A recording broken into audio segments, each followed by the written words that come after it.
ராமசாமியின் சேவை ஈரோட்டுக்கு இன்னும் கூடுதலாக கிடைக்க வேண்டும் என்பதனாலோ என்னவோ அவருக்கு ஈரோட்டு நகராட்சி தலைவர் சேர்மன் பதவி வந்தது. பம்பரமாக சுழன்று வேலை பார்க்க தொடங்கினார்.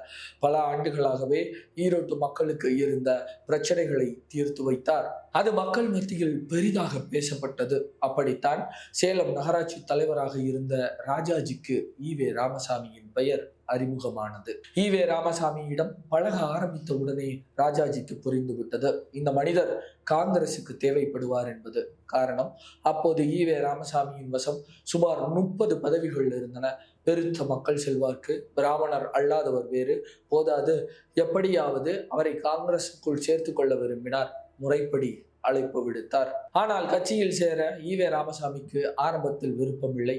அதே சமயம் காந்தியின் மீதும் காங்கிரசின் மீதும் லேசான ஈர்ப்பு இருந்தது. குறிப்பாக ராஜாஜி, வரதராஜலு நாயுடு போன்றோருடன் நட்பு பாராட்டி வந்தார். காந்தியின் முத்துலையாமை இயக்கத்திற்கு தார்மீக ஆதரவு கொடுக்கும் வகையில் தான் வகித்து வந்த பதவிகளை எல்லாம் ராஜினாமா செய்யும் அளவிற்கு காந்தியின் மீதும் காங்கிரசின் மீதும் அவருக்கு ஈர்ப்பு இருந்தது.